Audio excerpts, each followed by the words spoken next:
This is Theremin 30.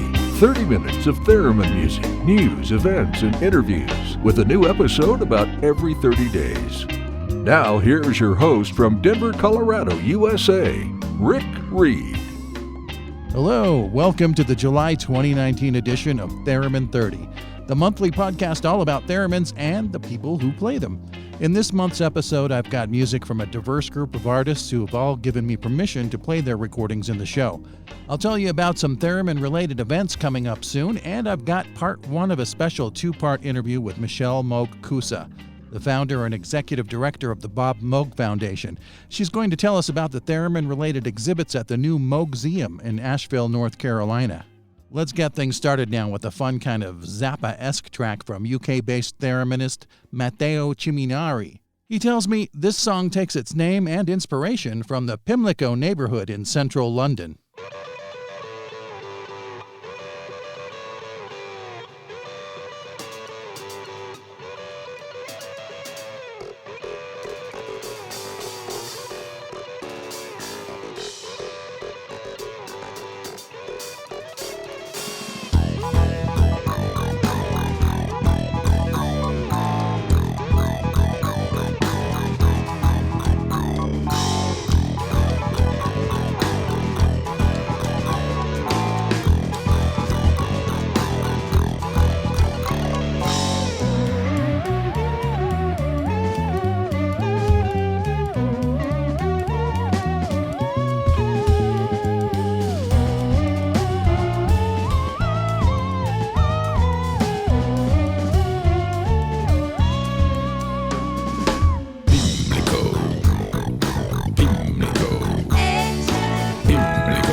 Dorit Chrysler sent me that haunting track called Schneelaken. It's an excerpt from her music for the Austrian-German TV miniseries M, A City Hunts a Murderer, directed by David Shalko.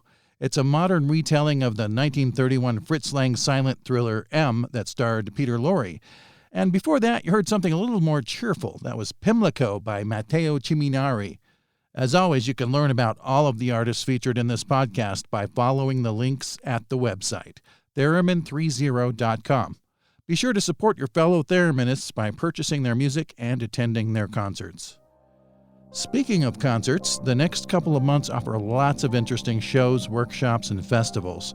Here are a few highlights from our calendar of theremin events. On July 10th, Shelley Ong will be a guest performer at Sweetwater Music's Crescendo Cafe in Fort Wayne, Indiana, here in the States. On July 15th, Katika Elenyi will be performing in Budapest. Also this month, the Radio Science Orchestra will be performing Music Out of the Moon at the Blue Dot Festival, a celebration of the 50th anniversary of the first moon landing. RSO are in great company. Both Kraftwerk and New Order are on the bill at this festival. And it's the 10th anniversary of the Theremin Academy in Colmar, France. Carolina Eick and Thierry Frankel will be conducting the 4-day workshop beginning July 18th. And Armin Ra will be performing at the Great Forgotten Garden Party on July 21st in Yonkers, New York. You can find links to more information about these events and many more on the calendar of Theremin events at theremin30.com. Now let's go to school with Dr. G and the Astronomical Unit with their catchy and educational tune, What Are Stars?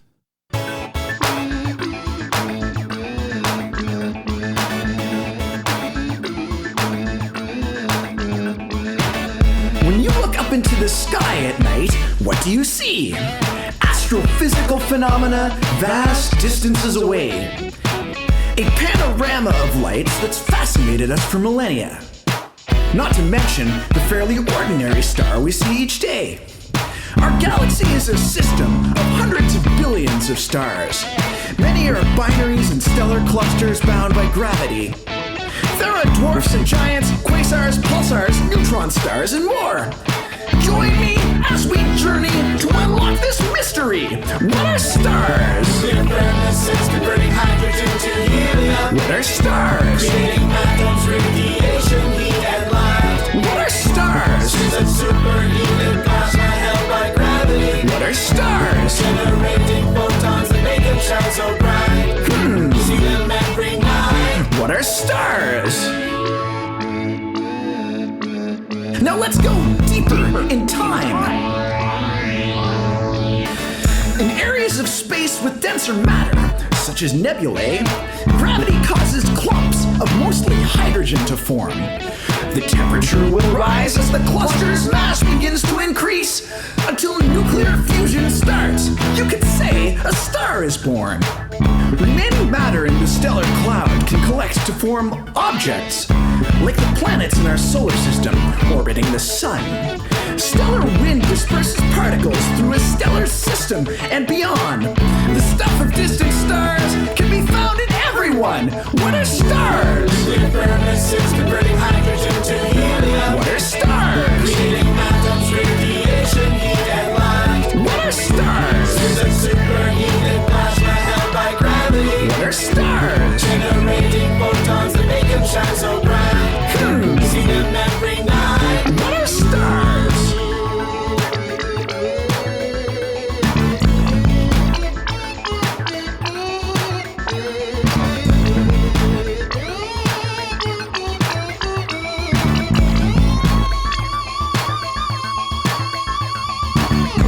When a star exhausts the supply of hydrogen at its core, what happens next? The answer will depend upon its mass. The outer layers of the star will expand and start to cool. The mass declines, and gravity will cause our star's collapse. In 5 billion years, our sun will expand as a red giant, then contract until it settles as a white dwarf, dim and small. A larger star will erupt in a brilliant supernova. Larger still, it will collapse into a black hole. Stars! The awareness is converting hydrogen hydrogen to helium. What are stars? Emitting atoms, radiation, heat and light. What are stars? Streams of superheated plasma held by gravity. What are stars? Generating photons that make them shine so bright. What are stars? Nuclear furnaces converting hydrogen to helium. What are stars? Emitting atoms, radiation, heat and light. What are stars? Streams of superheated plasma held by gravity. What are stars? Generating photons that make them shine so bright. See them every night. What are stars? That was Dr. G and the Astronomical Unit from Nova Scotia, Canada. Dr. G is a theremin-playing science geek who puts on educational shows for kids. You can see his music video for What Are Stars by following the link in the show notes for this episode at theremin30.com. And you can catch Dr. G live on tour at Nova Scotia Public Libraries July 30th through August 13th. We'll be sure to put links to the shows on the Theremin 30 calendar.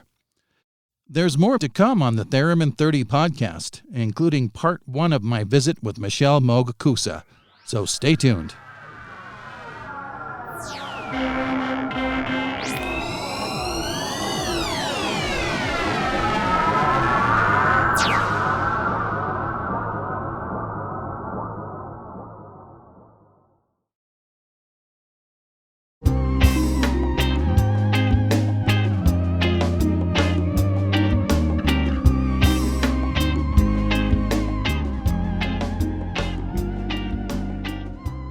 Up next, we have a live concert recording of James Bond playing his own composition, Canaveral.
My special guest this month is Michelle Moog-Koussa, founder and executive director of the Bob Moog Foundation in Asheville, North Carolina.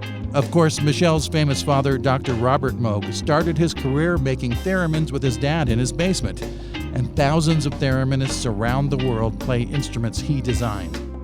I visited with Michelle via Skype this past weekend.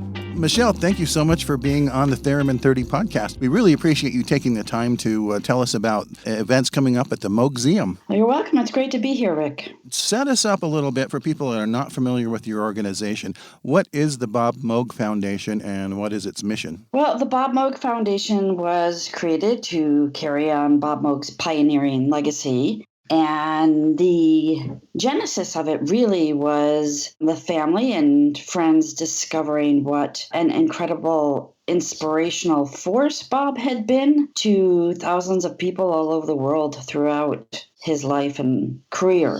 And the goal is to carry that inspiration forward. And so our mission is to inspire people through the intersection of science, music, and innovation. And we do that in three main ways. We have an educational project called Dr. Bob Sound School, where we teach little kids about the science of sound. We have a huge archive of material that we protect and preserve and share with other museums and organizations and researchers. And we now have our own Moog-Koussa, where those two focuses of education and archive preservation converge.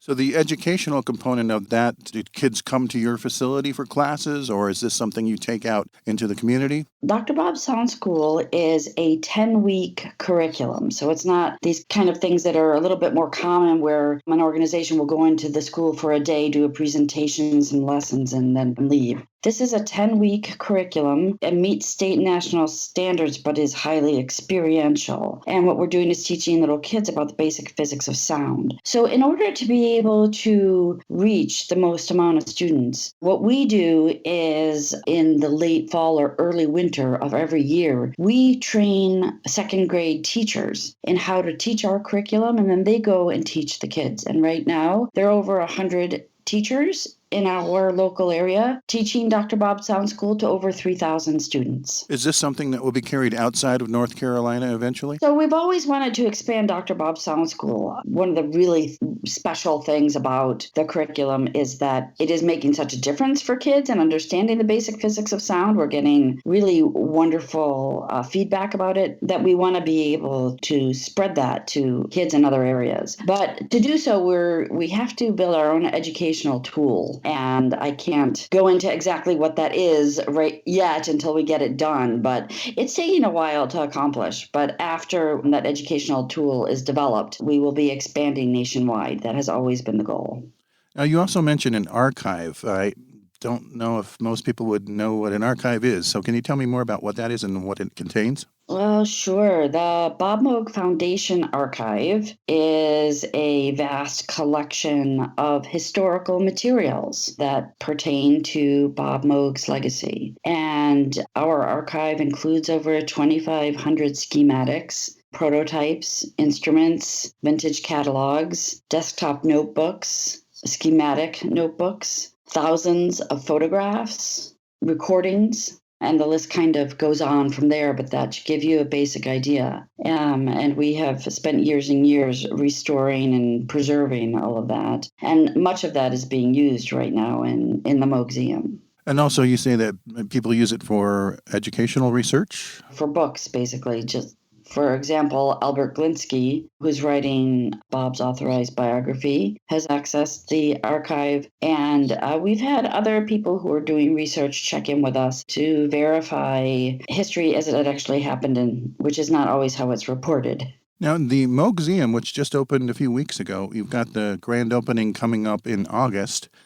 Is that just about your father's legacy, or does it go beyond the more general history of electronic music and musical instruments? There's a mix of both. Part of what we're trying to do in the Moog-Koussa is to present Bob Moog in the fullness of his life, not only as the icon. So there is a certain emphasis on helping people understand the ups and downs of his life and career and the richness of it. But at the same time, there is the Bob Moog timeline is even just a little bit smaller than our timeline of synthesis, which I was very committed to making sure that we included in the Moog-Museum. The timeline of synthesis celebrates 34 different developments in synthesis, starting with the teleharmonium and ending with the Hawking continuum. And so we're celebrating over 100 years of innovation in synthesis. So there are two reasons that we decided to include this. One is because we are helping people understand Bob Moog's legacy and some of his work, but we wanted to make sure to put that work in context. There were so many people who were working on synthesis before him and so many who have worked on it after him. We wanted to make sure that people understood that. Also, Bob was a lecturer and student of electronic music history, and he felt very strongly that so many other inventors who have been part of this synthesis spectrum should be recognized, understood, and honored. So we have made sure to do that at the Moog-Museum, along with there are 8 different exhibits, and the 2 timelines are 2 of those. Well, of course, this podcast is focused on the theremin. Maybe some people don't know that Bob got his start in electronic musical instruments with the theremin. How's that represented in the Moog-Museum? It is well represented. Leon Theremin has a place of honor in the Moog-Museum in that there's a whole exhibit, a rather large exhibit dedicated to him, helping people understand who Leon Theremin was, what a theremin is, how it works, and what Bob's connection to Leon Theremin is. And within that exhibit, in which there are many photos of Leon Theremin, we have 3 of Bob's theremins, a rare R.A. Moog Model 201, which was one of 20 of the first that he ever made before he even had a logo for his company in 1954 when he was 19 years old. A Melodia, which is his first transistorized theremin made in 1961, and serial number 2 of 50 of the 1998 Ethervox MIDI theremin. And the reason I'm providing that detail is because that development in theremin technology between 1954 and 1998 represents Bob's lifelong love and devotion to the theremin. This was a way for us to help people understand that despite everything that was happening in the realm of synthesis, everything else that he was working on, he really kept his love of the theremin alive. Did Bob and Leon ever get to meet? I can't recall. They did. Bob and Leon met for the very first time in 1989 at the Bourges Electronic Music Festival in Bourges, France. And Dad and musicologist Olivia Mattis actually interviewed Leon Theremin for Keyboard Magazine at that meeting. And then they met again in 1991 at Stanford Centennial. And some of your listeners will have seen photos from that because there were many electronic music luminaries there, including Leon Theremin. You've chosen to have your official grand opening of the Moog-Museum on Leon's birthday. How did that come about? Well, we knew we wanted to have the grand opening in August, and honoring Leon Theremin by having the grand opening on his birthday just seemed fitting. He is really the genesis, not only for Bob's career, but for everything then that Bob inspired. So the Moog-Museum is as much a celebration of Leon Theremin as it is of Bob Moog. Thank you for your time. I really enjoyed visiting with you, and I wish you great success with the Moog-Museum and all of the other projects you're involved with. Well, same here, Rick. Thank you so much for the opportunity.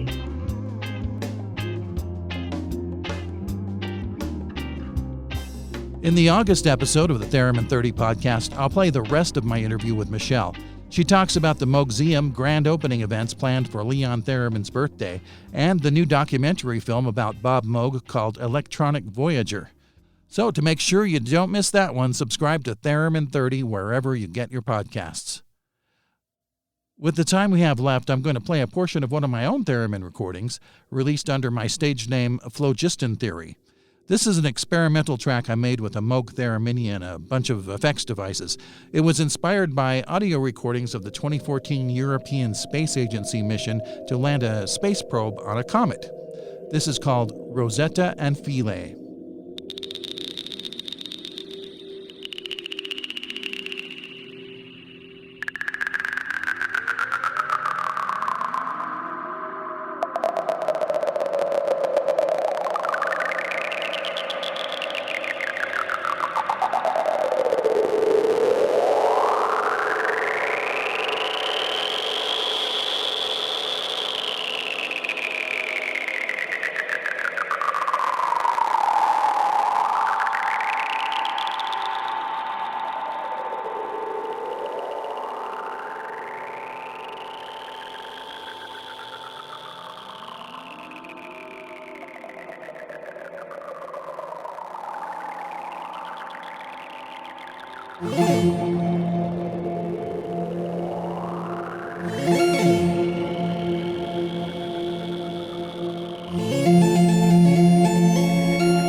Well, since this is my own song, I figure it's okay for me to talk over it. I want to thank you so much for listening to the Theremin 30 podcast. At last count, we had listeners in 39 countries. But I want you to do more than just listen. If you have a recording of your own original theremin music that you'd like me to play on the show, please send it in. All genres are welcome, and I only play music with the permission of the recording artists, so I need your participation to keep filling up the episodes with fun and interesting theremin music. Also, please let me know whenever you will be playing theremin in public so I can add your event to our calendar. You can reach me through the message form on the Theremin 30 website, theremin30.com. And if you haven't checked out our Facebook page, you need to do that too. I posted lots of theremin photos and links to the latest theremin news articles. Well, that's all for this month. I'm Rick Reed. Thank you for tuning in. You've been listening to the Theremin 30 podcast. Visit Theremin 30 on the web at theremin30.com.